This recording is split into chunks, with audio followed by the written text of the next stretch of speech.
right, hello and welcome everyone to a build refresh for Gara. Gara, obviously one of the three pseudo-exalted or three main pseudo-exalted Warframes that got changed with the big no more stat sticks part of the update. And that of course means that there is a new build for Gara, and it is pretty different than what we have run in the past. There's a lot of things that are kind of just not worth doing anymore, and some double dips that we could not do before that we can do now. Now, for the shards, these are the shards that I've had for previous builds on Gara. This is just 4 Tau duration shards, all just for comfort, totally not necessary at all. And then I have a maximum energy is filled on spawn shard, also totally just like up to taste. You don't need any of these. Do I really like the addition of like 60% strength? Yeah, you bet. It's really nice. Is it necessary? No, not at all. 128 is more than fine.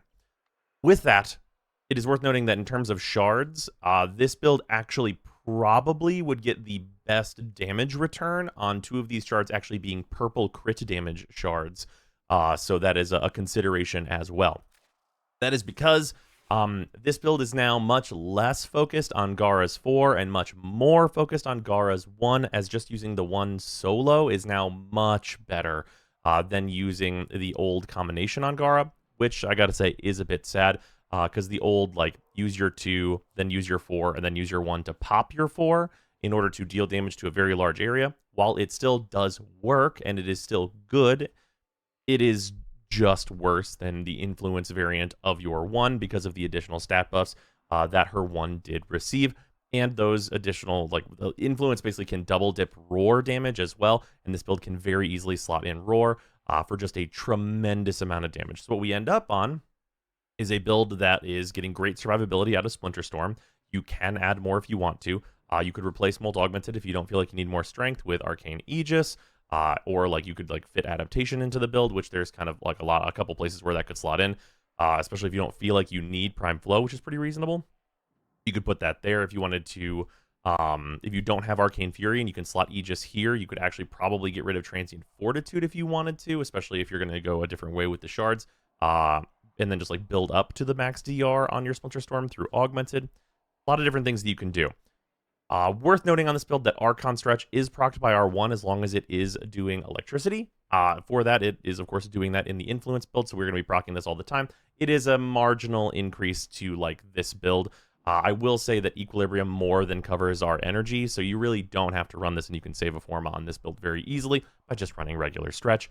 Otherwise, Equilibrium, I would say, could also be replaced by 2 Equilibrium shards. So if you wanted to go like 4 purples, 2 Equilibrium, and 2 crit damage, that is also very reasonable. Then you can replace this mod with a few different things. Another strength mod, adaptation like we were talking about before. Lots of different directions you could go with this slot. If you just want to change up what the shards are, you can slot things in and out of this build pretty easily. The thing that this build does really want, though, is max or near max range. Obviously, we're going for Prime Sure-Footed, because not being able to be knocked down is very good. But Cunning Drift could easily be here, and that's a very reasonable choice. But the important stuff is that we are on Reach, Stretch, and Overextended for the maximum possible range out of our 1, because that is just going to be our bread and butter for dealing massive damage. It is also worth noting, we're on Arcane Fury. This works on your 1.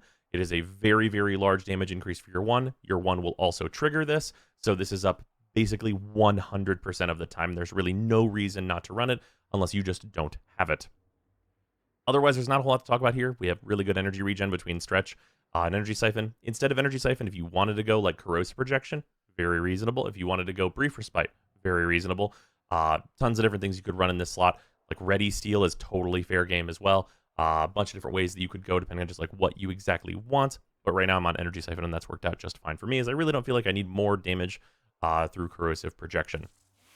With that, of course, the Shattered Lash build is what you see here. This is, of course, the influence build, and this is what is performed insanely for me. This has been a 200 KPM plus build for me, and it is tremendous. We have a 34.8 meter range on R1, and that is an attack that goes through walls, and it has a better like vertical hit registration now.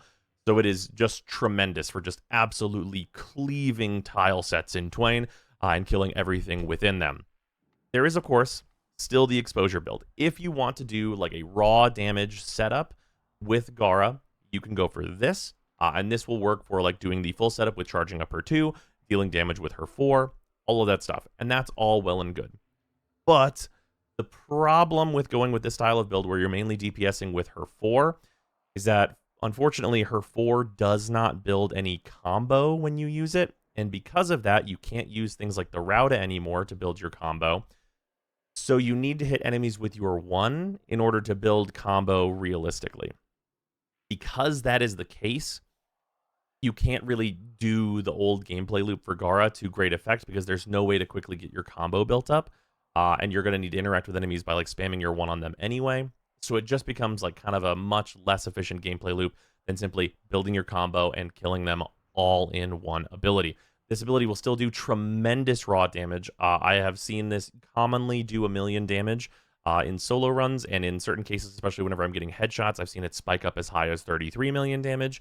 And that is like not even to talk about the insanely high-powered electric procs that I've gotten on enemies because of just like, you know, how influence works.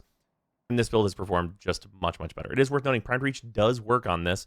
You could not use this, and you won't notice a huge performance difference, I would say. You could also increase your damage through this slot as well. Also worth noting, if you think you already have way, way more than enough damage, which is also valid, you could replace Voltaic Strike with Spring-Loaded Blade. So if you want even more range, this is another 2 meters of range you can tack on to get to just about 37, which is tremendous. I've not found that to be necessary, though, and just kind of the usual influence type beat has been great. Otherwise, we don't need a stat stick anymore, so why not run a stat stick in the form of the Praetos with extra sprint speed and slide and extra parkour velocity. Also, we're on the Latron Prime. This is the utility variant of the Latron Prime, which is basically just we get to run dexterity and amalgamstration, so we get even more sprint speed, and then dexterity is giving us a bit more extra combo duration, just so we don't have to ever really worry about that. We're also on Naramon, so the combination of, you know, dexterity plus Naramon means that we're basically always max on combo no matter how long we take between our swings. And in terms of companion, I am just on Death Cube Verglass. This setup is basically a Verglass dupe setup where you are duplicating Death Cubes, and they're all just running around with the Verglass, getting a bunch of kills and stuff. The original reason that Gara ran this was actually so that, and you still run this for the reason if you're going to use her 4 DPS build, your 4 can't crit. It is an object damage, so it cannot be crit and it cannot do crits. So Arcane Fury becomes much more difficult to proc. This is another reason why it's kind of a worse build, is because it's harder to proc Arcane Fury.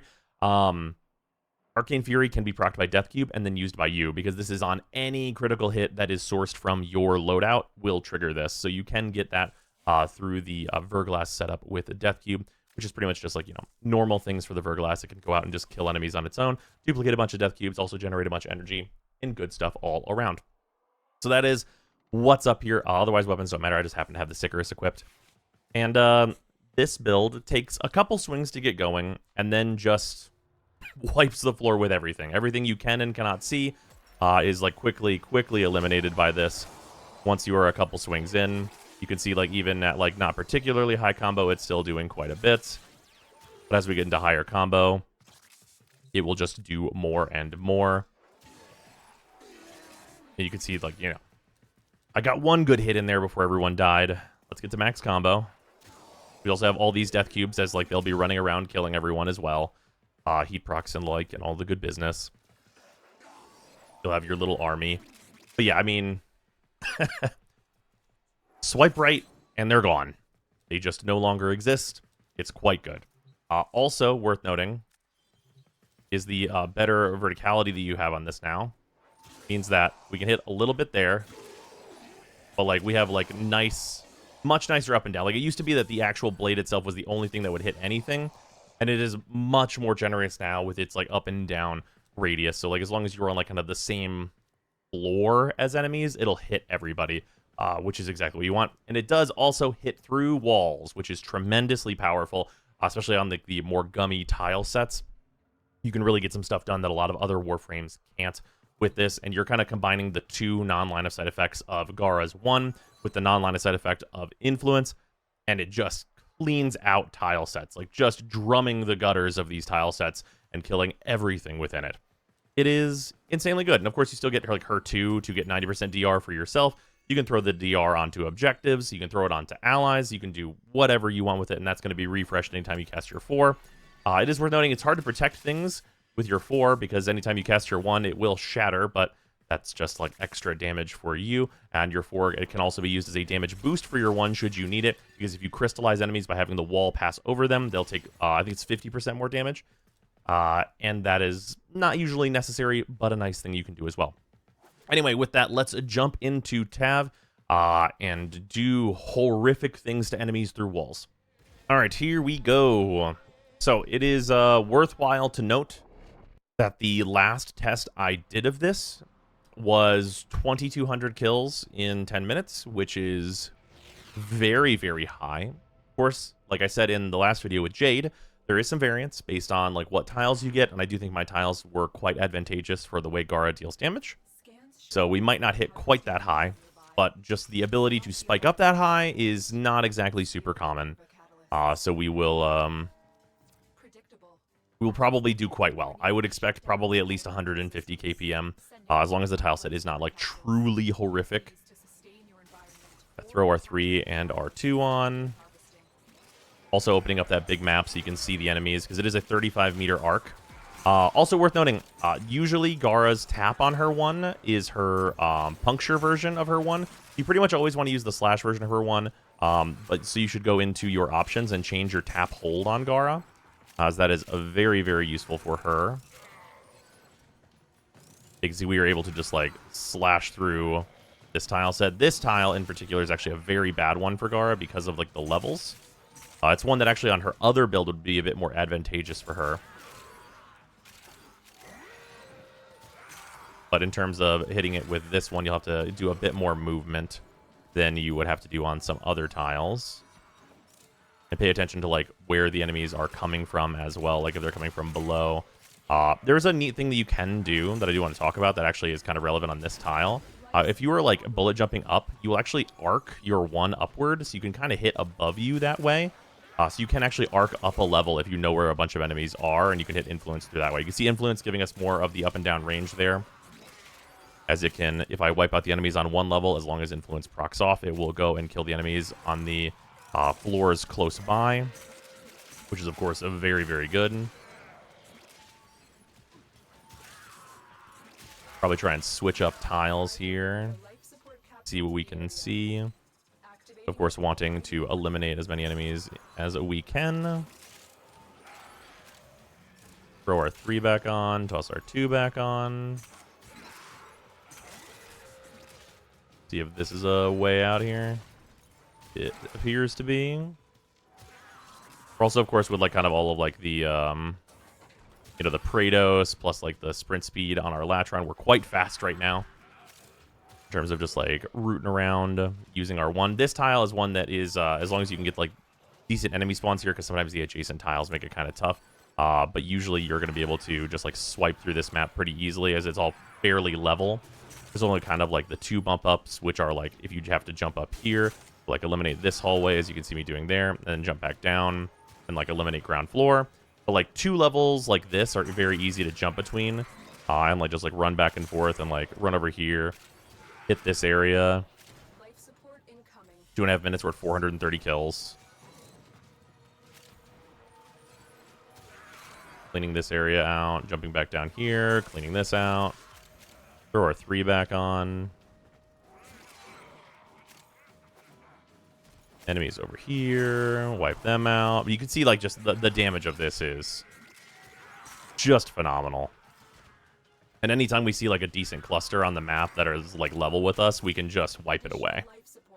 Like we are just windshield wiping this map. Like enemies, I don't see any enemies. All I see is red dots, and they go away when I hit 1.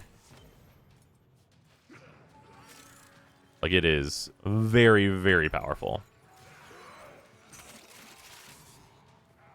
The Acolyte also will not fare well in this environment, as they will immediately take like some very high damage electric procs just stacked up on them, which will do a lot of damage. Not to mention actually being hit by your 1 is also not something that you want to be hit by. You would very much prefer that not happen. And worst case scenario, your 4 damage increase does work on them, though they will gain resistance to it pretty fast. For Roar back on, it is worth noting on this build you can also run Nourish. And that'll like dilute your electric procs a bit, but give you viral procs to be able to spread with influence. So that is something that you could also go for. That also is probably a thing that would allow you to pretty easily drop Equilibrium if you wanted another way to get a slot back. But it's very, very hard to beat the Roar damage increase, because the Roar damage increase works on not only the damage output on your 1, but then it also affects your statuses again separately. So getting the double dip on like the increase to Roar is pretty insanely high damage, and usually it is nearly impossible to beat.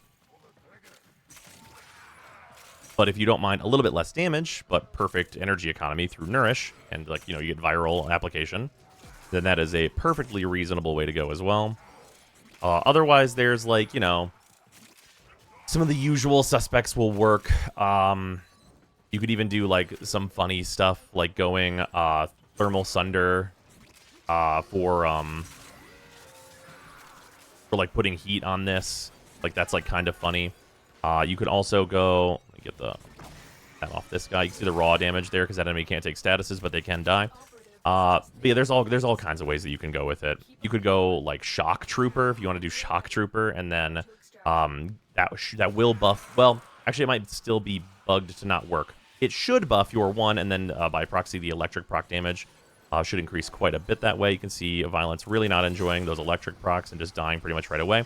Also, fun fact about Violence. Violence and all of the ability negation, like turn-off effects that some of the enemies have, like regular Stalker and Violence, those don't work on Gara's 2.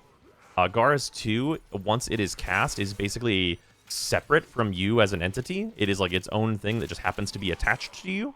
So it is actually not an ability that can be turned off by enemies outside of a nullifier, which of course at the same time it hits you, it hits the center of it. So that's how nullifiers turn it off, because that's still totally a thing they can do. But interestingly, you never have to worry about losing your 90% DR whenever Violence shows up, which makes Violence so much easier to deal with. Oh yeah, I was not checking here. We're at 6 minutes. We're at 900 kills. We're actually at about that like 150 KPM. So the 200 KPM I had was probably a bit of a beneficial tile set. These enemies are spawning in a little bit lower than what I was getting on that. Although I'm like also talking during this, so it's all entirely possible that like I just have a more intense area for spawns that I could have hung out in. That would have resulted in more kills, of course, because finding out where all the enemies spawn the best is always the best way to get the most kills possible in survival, of course. You can manipulate enemy spawns a bit. It goes a really, really, really long way, making your kills go very, very high, very, very fast. Oh, and there's the end of the mission there. So we're right near the exit, at least. Yeah, these like attached tiles are probably the reason here for this tile being a little bit lower on spawns than I'd otherwise expect. But I mean, 150 KPM is ridiculous. And you can see, like, you obviously can see what we do to the Acolytes and everybody. Real thing that's worth noting, I think I mentioned it earlier, your 2 can be refreshed by your 4. Your 2 and also any 2 you've put on anything else is refreshed by your 4. Which means, like, if you are defending Temple, for example, you can put your 2 on Temple, and then anytime you cast your 4, as long as it goes over Temple, it'll refresh the duration on your 2 on them, and also the 2 that you have on yourself. So that's a way to kind of just save energy on recasting your 2 on everything all the time. And is usually what you should be striving to do. Obviously, recasting it on yourself is not a big deal, because in this case, we're not building up its damage. Normally, of course, the loop where you put a bunch of damage into it, which is just like utilizing it like this. You do this to refresh it. Then whenever you use your 1 to break the glass, you can see we gain damage in the bottom right. And that's just constantly being dealt by the AoE around us. Fun thing, though, about this like really high-range Shattered Lash, it actually does break boxes. Or not Shattered Lash, R2, Shatter Shield. R2 does break boxes, so whenever you're just like running through a tile set, it'll break all the containers and stuff that are near you. Especially with this very, very high range that we have. Yeah, wiping these enemies out. Enemies doing a really good job of spawning in there, as you could kind of watch them spawn in there as I was moving through. Extra burst of damage. It's also kind of a benefit of using your 4 to refresh, as it is like an additional damage that you're going to deal out. You'll deal like another like 500k or so probably with this build, maybe like 200k. But yeah, the big like unfortunate downside is like We're not really doing what I would consider to be like the kind of cool and unique play style of Gara anymore, which is using her 4 plus her 2 plus her 1 in order to do stuff. She really only needs to use her 1 now. That being said, her, being able to use it in this much less complicated way will be good for new players, and she is a very early available Warframe. So that probably is overall a good thing, as she's a Warframe where, like, you ask 10 people, hey, how does Gara work? And only one person will give you a sort of right answer, so it's probably better for the player base overall to just swipe on these fools. But it is a bit unfortunate, I think, to kind of lose that playstyle because it just does so much less damage than we're able to do now that, like, we can just do statuses and stuff with our 1 very easily. Yeah, we're almost at 10 minutes here. We're actually only at 1,400 kills, which is on the low side. I think it's actually the lowest test I've done with this. And I mean, like, I guess that actually speaks volumes about, like, how good this build is, that, like, my lowest test is, like, what, basically 140 going to be KPM here, which is, of course, stellar. Like, more than you'd expect to get out of, like, a really nice test for a lot of Warframes, so extremely, extremely good frame, of course. Just stellar. They just kill these enemies on the way out. Like, running through an exterminate, doing anything like that, it's just fantastic. Yeah, so, like, about 1,500 kills there, so, like, kind of 150 KPM-ish. But like I said, like, I've spiked up to, like, 2,200 in 10 minutes and stuff like that, so definitely tile set dependent. What tiles you get and if those really vibe with, like, the way that your 1 is cast, all that stuff does matter. But she's absolutely phenomenal. Great. I've been using her to farm the temple defense to get my extra copy of temple and stuff for the helmet and all that good business. Absolutely phenomenal Warframe. Just a bit unfortunate that we're losing her very unique playstyle a little bit with this build up, but her unique playstyle does still exist, just less efficient. Hey everybody, it's time to thank the patrons that are hanging around and supporting the channel. So, to start with that, the $10 patrons are Athean, Alex Farnham, Arbiter Daydream, Barkus, Benuven, Plotomatic, Brutus Salazar, Candelathra, Blob World, Dylan Dworsky, Athrain, James Harthorn, JC4 Science, Josh, Luzanth, Vicophil, Michta, Nerve, Ruby, Sanyu, Sharp247, The Coupon of Death, Waifu Wars, Wodad01, and Zeraphir. Also, thanks, of course, to all of the other patrons for supporting the channel. It is much appreciated. It's a little sneak peek on what we're getting into. There's going to be a lot more of these kind of big re-reviews of weapon types and their new builds and stuff as things changed a lot at the end of last year. And of course, there's also planned new free-to-play before we get into any more big updates. So look forward to that.